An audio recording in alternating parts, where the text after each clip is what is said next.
Olá, amigo internauta do Portal R7, bem-vindo ao 12º programa de Economia Sem Paletó. O governo federal convocou quase 2 milhões de brasileiros para passarem pela Operação Pente Fino do INSS.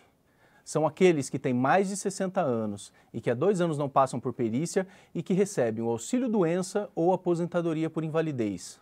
Até agora, mais de 80% dos benefícios de auxílio-doença foram cortados.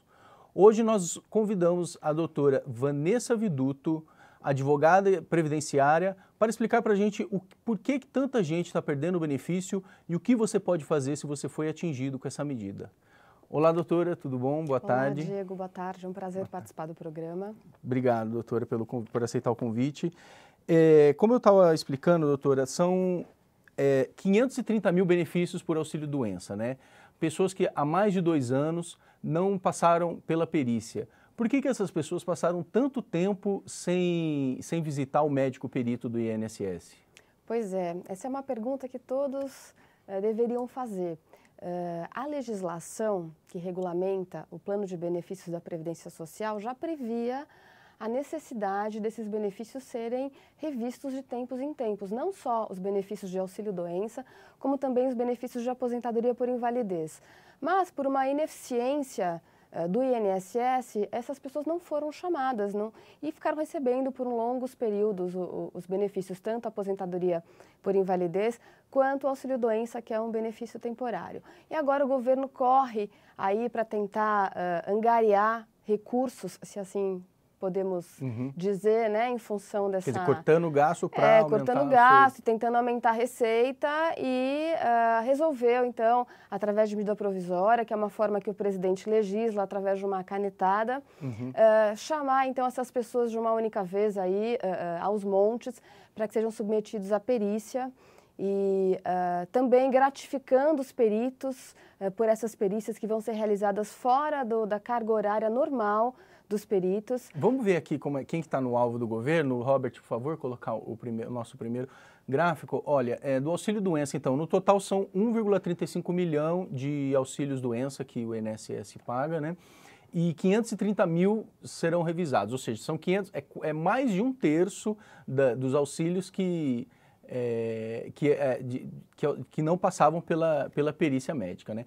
E também agora que vai começar, lembrando que hoje é o último dia, né, para quem precisa marcar a sua perícia, lembrando ao nosso amigo internauta que quem ainda não, são 55 mil pessoas nessa situação. Que não foram encontradas, né? Os endereços não foram identificados, não bateram os endereços cadastrados no INSS. E é importante ficar atento, se você tem alguma dúvida, ligue no 135 ou entre no site da Previdência ou no meu INSS, porque quem não ligar e não marcar a perícia vai perder o benefício, vai ter o benefício cancelado, para depois vai ter que remarcar essa perícia, né? Então a gente tem 530 mil dos auxílios-doença e vai começar até o final desse mês a convocação das aposentadorias por invalidez no mesmo molde, né? Pessoas com menos de 60 anos e 2 anos sem perícia, e aí vai atingir um número maior de pessoas, né? Doutor, eu queria que você explicasse como que está acontecendo essa perícia, né? Isso, a medida provisória que foi convertida em lei esse ano, né? Ela determina um pagamento de R$60 para os médicos peritos. É uma gratificação especial. Um bônus, né? E eles têm que fazer esse serviço fora do horário de trabalho, né? Isso. Então, como que é a jornada de trabalho desse médico perito? Como que ele vai fazer essa avaliação do segurado? Isso nos preocupa bastante, porque o que a gente já recebe de retorno dos segurados é que as perícias são realizadas de maneira bastante rápida, com uma avaliação, digamos assim, bastante superficial. Então, como é que esse perito, que já não consegue, dentro da normalidade, né, dos agendamentos normais, já não tem tempo hábil para realizar a perícia de uma maneira adequada, criteriosa, como é que ele vai fazer, fora ainda da carga horária normal de trabalho, essas perícias, que são perícias extremamente importantes, porque são pessoas que estão recebendo há muitos anos e vão ficar sem recursos repentinamente, especialmente aqueles que recebem o auxílio-doença. Agora, eu queria comentar em relação a essas pessoas que não foram encontradas, porque os endereços não bateram com os endereços que estão no INSS e tem um prazo que foi prorrogado até hoje, e se essas pessoas não ligarem no 135 e não agendarem, vão ter os benefícios automaticamente cancelados. Olha, isso é um grande absurdo, porque um dos princípios da nossa Constituição é a ampla defesa e o teu direito de se defender e ter acesso à informação. Se você não tomou conhecimento que seu benefício vai ser cancelado, que você tem que se submeter a uma perícia, porque o seu endereço mudou, ou não bateu, ou não foi encontrado por alguma razão, você não pode ter um direito seu cancelado automaticamente. Mas é o que está acontecendo, né, doutor? Eles estão cancelando. E aí, mas essas pessoas vão ter direito de recorrer ao Poder Judiciário, e eu acredito até que nessa situação caberia até um dano moral, porque isso causa uma grave lesão à vida do segurado. A gente tem muitos comentários, doutor, a gente recebendo aqui na internet, e a maioria deles, se eu ficar aqui procurando, eles vão falar da questão de por que cortar o benefício e não cortar, por exemplo, a Enedina Correia. Deveriam cortar o auxílio moradia, auxílio Cresce, auxílio Paulito e outros que os políticos têm e não precisam, né? Mostra na próxima tela, Robert, por favor, que a gente está falando aqui, porque é uma questão de, por um lado, a questão dos benefícios, né? De fazer uma perícia que era necessária ser feita, né? Deveria ter sido feita em tempo, né? Para que essas pessoas não ficassem tantos anos afastadas e agora mesmo aqueles que estão aptos a retornar ao trabalho, porque óbvio que tem pessoas que, de fato, recuperaram a capacidade de trabalho e não retornaram, estão recebendo. Mesmo para essas pessoas, em virtude desse afastamento por longos anos, isso é um grave problema, isso vira um grande problema. Olha, vamos ver o que aconteceu aqui então, doutora. São 200, dos 530 mil que serão revisados ainda, 200 mil já foram revisados e 180 mil, ou seja, 80%, aqui é 90%, esse aqui é o dado de São Paulo, foram cancelados. 20 mil pessoas não compareceram, já entra nessa conta de cancelados. 31 mil foram convertidos em aposentadorias por invalidez.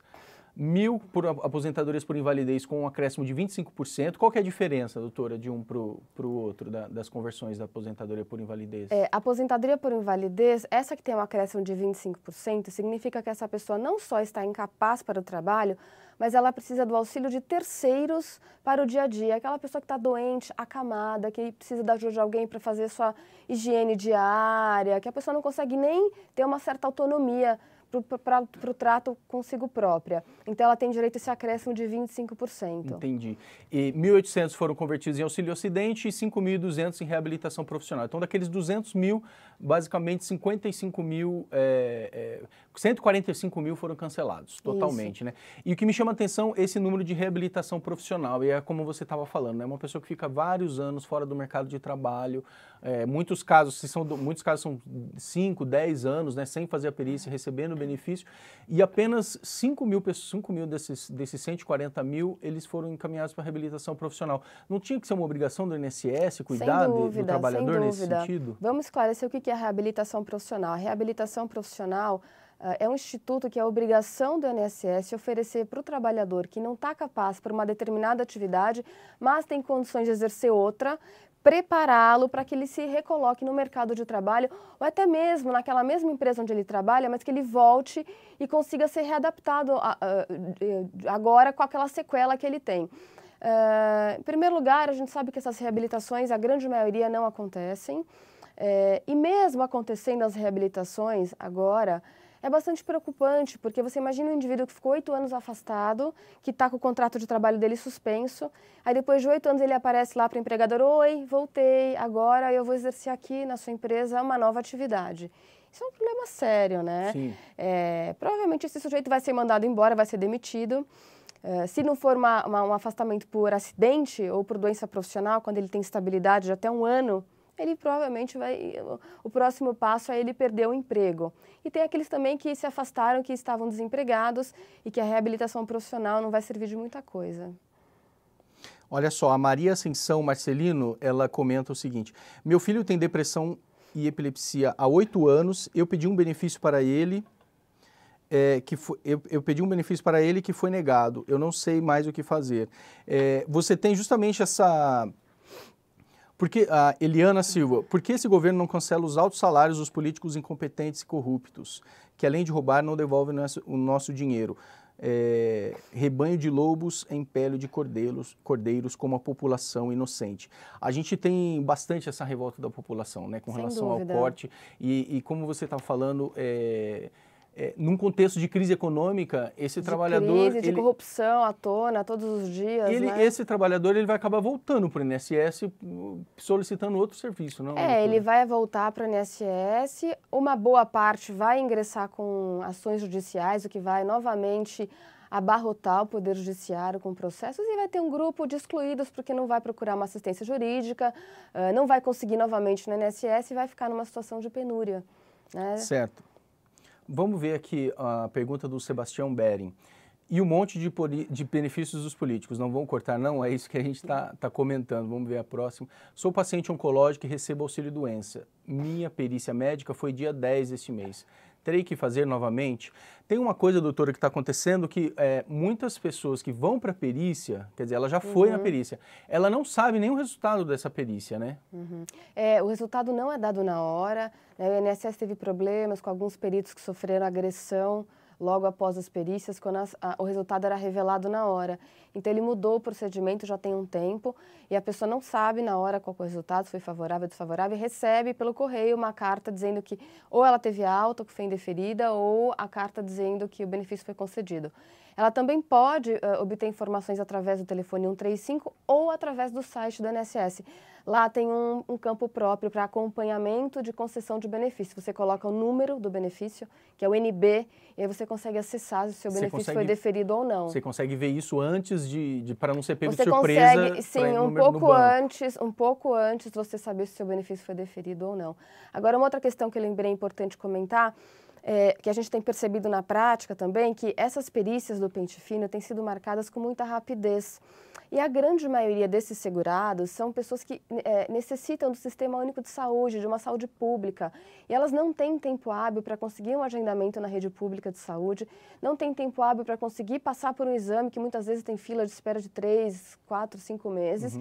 Então, elas vão para essa perícia do INSS, com esse perito que está trabalhando fora do horário normal de trabalho dele, que vai ganhar por produtividade, quer dizer, está extremamente interessado em fazer o maior número possível de perícias, sem uma documentação hábil para sustentar a manutenção desse benefício. Isso é um problema seríssimo. Quer dizer, a pessoa recebe a carta, ela tem 5 dias, são 5 dias, né? Para fazer o agendamento. Para agendar. E aí são marcados bem rapidamente. Depende do SUS para fazer todo o coleta para conseguir uma consulta, depois que passa na consulta, para conseguir fazer um exame, porque só a consulta, muitas vezes, o laudo médico não é o suficiente para levar um exame. Então, até para a gente alertar o nosso internauta, né? Quais são os exames, os documentos que ele já precisa, porque agora vai começar mais de 1 milhão de aposentados por invalidez, né? Com menos de 60 anos. As pessoas que estão nessa situação, a gente recomenda que procure, agende já uma consulta médica, procure realizar os exames que embasam a sua patologia, a sua doença. O médico tem que ser bastante específico no relatório médico, tem que colocar quando é irreversível o quadro, tem que dizer isso expressamente, tem que colocar o Código Internacional da Doença, que é o CID, que esse CID também ele é determinante em termos de prazo de afastamento. Enfim... E o relatório é muito... O médico perito, ele muitas vezes ele não é da especialidade, né? Comunsíssimo. Aliás, geralmente não é da especialidade. Do problema, da doença que o segurado tem, né? Então, esse laudo médico, do seu médico de confiança, ele tem que ser muito detalhado, né? Tem que ser muito detalhado, muito específico em relação ao afastamento. Quando a pessoa está no auxílio-doença, por exemplo, ele deve ser específico em relação qual é o prazo estimado de tratamento. Não colocar, olha, peço afastamento indeterminado. Não ser genérico, procurar ser bem específico para dar elementos para que esse perito consiga, então, ser justo e correto no momento dessa avaliação. Vamos ver aqui, a Gisele Lima, ela comenta o seguinte, e nesses 80% de cancelamentos, né, existem pessoas que estão com benefício cancelado indevidamente. Será que isso eles estão divulgando também? Aí você levou todos esses documentos e na hora você não sabe o resultado, mas depois você vai saber lá na frente, ou pelo site, ou no banco, que foi cancelado. O que você tem que... Você tem dois caminhos. Você pode fazer um recurso dentro do próprio INSS. O INSS tem instâncias administrativas que te permitem recorrer dessa decisão. E o recomendável é ir primeiro por esse caminho? Assim, olha, depende da situação, né? Porque esse recurso demora um certo tempo para ser apreciado. E se a pessoa está numa situação de extrema necessidade, muitas vezes ela não pode esperar o tempo que esse recurso vai levar para ser julgado. E tem o caminho também da via judicial, de ingressar com uma ação, se ela estiver bem documentada, com laudos, exames, pedir uma antecipação de tutela para o juiz. Se o juiz achar que aquela suspensão, que aquele cancelamento é indevido, ele pode dar uma liminar determinando o imediato restabelecimento do benefício. Doutora, tem muita gente também que se sente um pouco mais tranquilo de que não vai ter o benefício cortado porque conseguiu via judicial, né? Só que isso também está em questão, né, agora. Na verdade, está previsto nessa lei que foi convertida, na medida provisória que foi convertida em lei. Tanto a aposentadoria por invalidez ou auxílio-doença concedidos administrativamente, ou seja, no INSS ou judicialmente, serão objeto de uma nova perícia do pente fino. E nós mesmos no escritório pegamos casos de aposentadoria por invalidez concedida judicialmente recente, extremamente recente, em que a pessoa foi submetida ao pente fino e teve o benefício cortado. E agora na aposentadoria por invalidez vai ser agora o que a cenário, gente né? recomenda? Se o processo está em andamento, você consegue até recorrer ao próprio juiz, que é o juiz responsável pelo caso, para conseguir esse restabelecimento. Agora, se o processo já se encerrou, aí essa pessoa vai ter que necessariamente ingressar com uma nova ação judicial. Olha só, Denis, eu tenho as perguntas, elas estão sumindo aqui para mim, sumiu a pergunta do Denis, depois eu vou responder então na nossa lista de questionamentos lá. Doutor, a gente está falando tudo isso aqui, ó, até agora a gente conseguiu uma economia de 2,6 bilhões de reais com o cancelamento desses benefícios. Na próxima tela, Robert, por favor, para a gente ver, esse aqui é o balanço do regime geral, né, da Previdência Social, em 2016 e 2017. Então, você viu que de 2016 para 2017, a arrecadação caiu, né, a gente tem uma arrecadação menor, e a despesa ela está maior Cresceu. agora. O buraco o buraco da Previdência aumentou esse ano.